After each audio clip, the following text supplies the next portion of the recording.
Well, Jim was basically a salesman. He was a salesman before he started Packer Plastics, and his strength, in my opinion, was that he was always a salesman. If there was a problem, he could always go out and sell plastics products himself. I just want to say one word to you. Just one word. Yes, sir. Are you listening? Yes, I am. Plastics. He was working for another company that was in the plastics business, and Jim wanted to have his own business, and that's how it started. And he ran the whole company, but he was a salesman from the day he started it to the day that it ended. He went to Lawrence because through its economic development program offered him incentives to start the business there, and he literally started from scratch. I mean, he started Packer Plastics from literally nothing and built it to a huge company that was then purchased by an even larger company that's now one of the largest employers in the plastics business in the world. Our common interest is airplanes. We own this airplane here together, and he traveled all over the world doing plastic molding and buying tooling and selling his products and all of that. Well, I think my dad was very successful in his business because as an entrepreneur, he's fearless. Nothing seems insurmountable to him. I also think he is someone that doesn't do things the conventional way. He's very non-conventional. So where someone else might see a roadblock, he always can find a way around it. He's become a real mentor and example for me how a business should be run and how a business person should run a business. Jim would look at a contract, and he never looked at the pluses or the amount of the contract.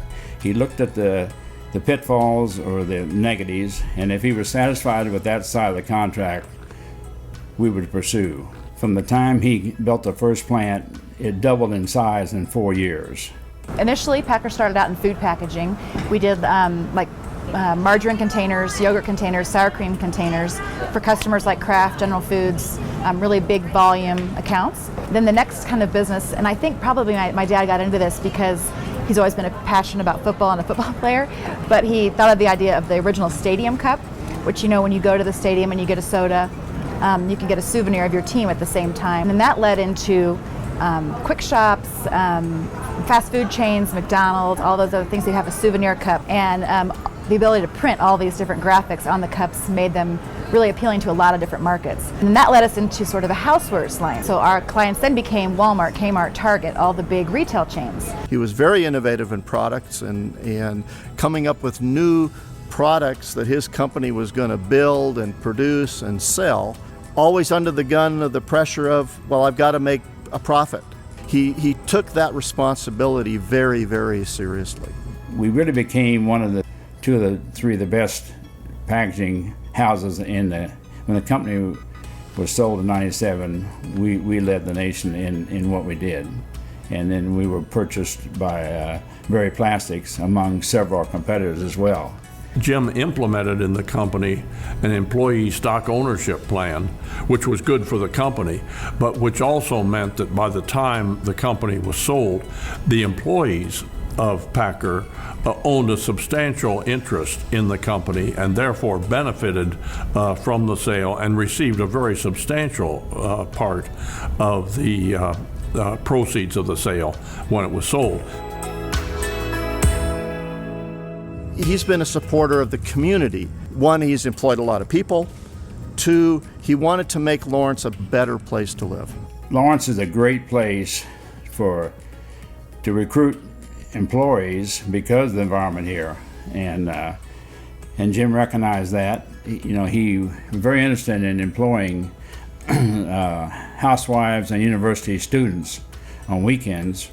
I recall that he had disadvantaged people from a home in Lawrence actually working at Packerware on the production line, being paid for the work that they did. Jim was active in the Chamber of Commerce.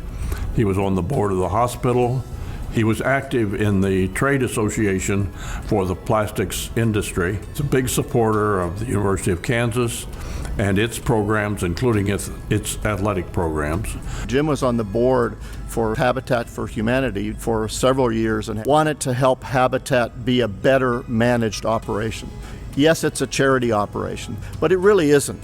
It's an operation that has to be run like a business. He was on the Lawrence Hospital Board, on the Lawrence Hospital Endowment Board.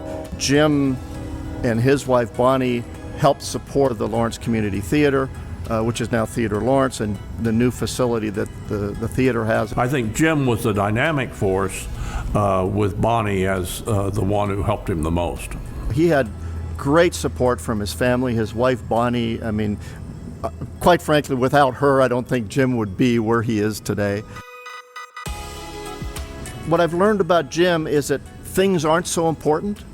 It's what you do with the things and the people that you involve that really make the things special.